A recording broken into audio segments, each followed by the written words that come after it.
Hey everybody, this video is intended to help you understand relay control logic. Having a good understanding of relay control logic will be an asset working in the industrial electrical field. Being able to understand how certain signals are connected together and why they produce a particular result will aid in troubleshooting. In this video, we'll go over 5 basic types of relay control logic. The first type of relay control logic that we're looking at is NAND logic. NAND logic is characterized by 2 or more normally open switches or contacts that are arranged in series.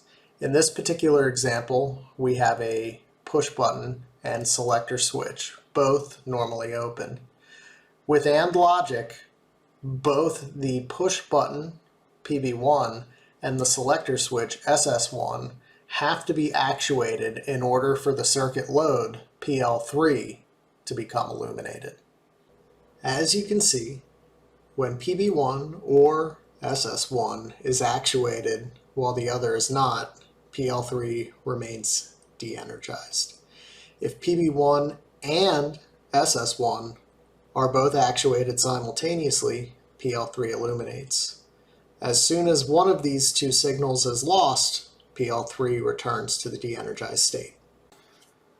So, to review, NAND relay logic is characterized by 2 or more normally open signals connected in series. In order for the load controlled by NAND logic to become energized, all signals must become actuated. Any single signal becoming deactuated will cause the load to become de-energized. The second type of relay logic that we're examining is OR logic. OR logic is characterized by 2 or more normally open signals that are connected in a parallel fashion. In this case, we have PB2 connected in parallel with SS1. If either PB2 or SS1 were to become actuated, ALM would be energized.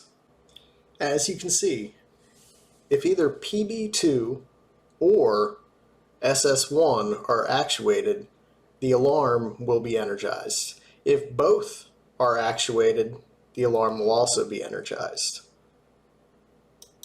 To review, OR logic is characterized by 2 or more normally open signals connected in a parallel fashion. When one or more of the signals becomes actuated, the load will become energized. The load will only become de-energized when all signals become deactuated. The next type of logic is NOT logic. NOT logic involves a single normally closed signal controlling a load. In the case of this illustration, you can see that PB4 is connected in series with PL1. So long as PB4 is not actuated, PL1 will remain energized. As you can see, before PB4 is actuated, PL1 is energized. As soon as PB4 is actuated, PL1 becomes de-energized.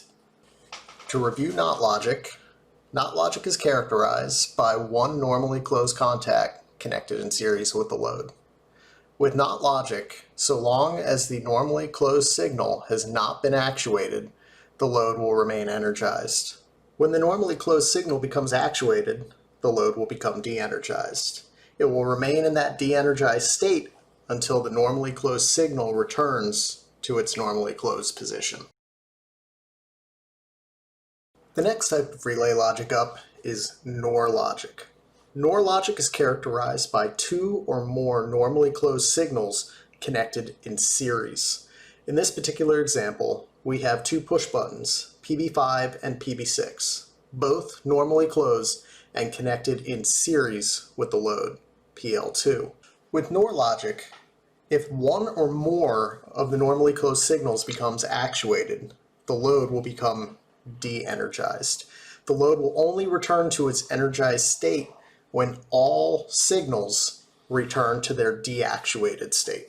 As you can see in this example, PL2 is initially energized.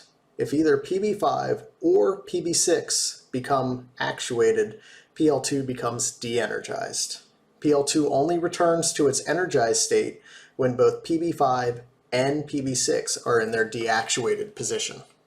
So, to review, NOR logic is characterized when two or more normally closed signals are connected in series with the load. With NOR logic, if one or more of the normally closed signals becomes actuated, the load will become de-energized. The load will only return to its energized state when all normally closed signals are in their deactuated position. The last type of relay logic that we'll be looking at in this video is NAND logic. NAND logic is characterized by two or more normally closed signals connected in parallel. In this particular example, we have two push buttons, PB3 and PB7, connected in parallel with one another. In the case of NAND logic, the load will only become de-energized if all normally closed signals are actuated. The load will return to the energized state as soon as any one normally closed signal returns to its deactuated state.